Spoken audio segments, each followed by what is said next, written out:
Part 3 na ta guys no. So this time kanang nanakos ako sa kinan kay mula na ko kay hapit na mag-start ang meeting.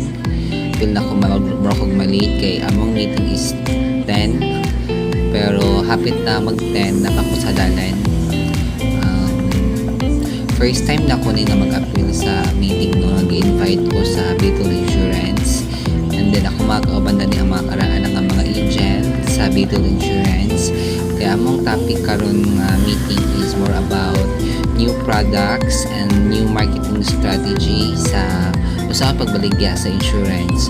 Among insurance na ginabaligya sa kanang Beetle is insurance para sa sakyanan, fire insurance sa residential, even commercial, cater gyapon di ana. And then ang sasakyanan nga insurance guys no is renewal balag mga second hand basta kay magpa-renew sa ilahang insurance amo na lang gina-accommodate. At the same time ga-cater pud mi og kani mga brand new nga insurance kay there are some brand new manggod nga mga customers na kani gusto nila nga i-out ng lahang insurance kay mostly mas makatipid sila kung sila ang magkuha sa insurance rather than getting insurance from the dealer. So muna siya mo ang mga target nga mga customer guys. So on the way na ko ani nagdala-dala na ko ani kay medyo late na gid ko tapos medyo traffic diri sa Cagayan de Oro. Tapos naglibog ko ani guys kay wala dili familiar sa ako ang venue nga amo ang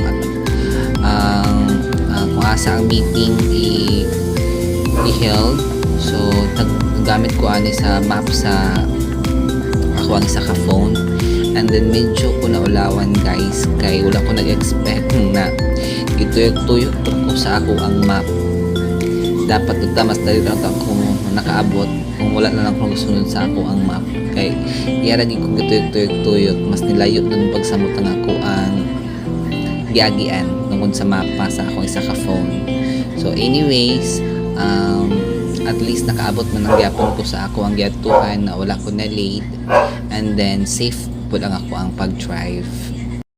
This time guys, no, nakaabot ako sa venue kung asa i-held ang mga meeting na nako sa parking area.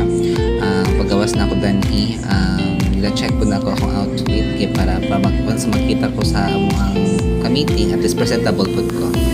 This time guys, no, nako kasulod sa among venue. So early morning magud ni siya, wala pa nag-start ang mga meeting. So nag-follow up ako sa mga application ako sa bank. And then update ko sa mga customers and then follow up with sa mga aban customers na ipadayon ba din na ilahang auto application sa mo ang company. So this time guys no kanang while ga-wait mi sa kanang mga uban nga mga attendees sa mo ang meeting kapanawag ko sa uban mga customer ani regarding sa mga insurances if ever gusto na ba na i-renew ilang insurance or dili pa.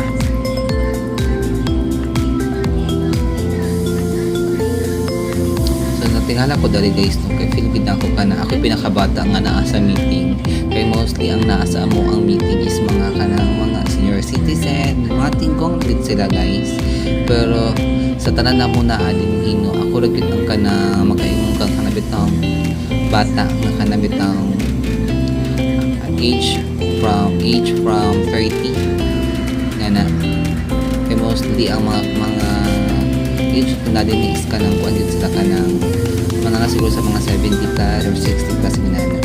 So nag-start ang mga meeting guys no. Pero this time na magiging customer nga maabot from Bukidnon kaya gusto nila i-check ang unit sa Suzuki which is i-release po pagka tomorrow. Nakita ko daan ni sa manager nga mo-out ko pag-abot sa akong customer kaya kailangan ako siya i-meet tapos ako pa siyang paon dito sa Ayala para ako siya kubanan dito sa Suzuki pa i-check yung unit. Tapos after ani guys nung video wala na din ko naka-video kay tungod na short na ko sa oras di na ako makaya mag-video kay short na ko sa oras. Maones na guys na akong kauban sa meeting then ako lang daw pinakabata.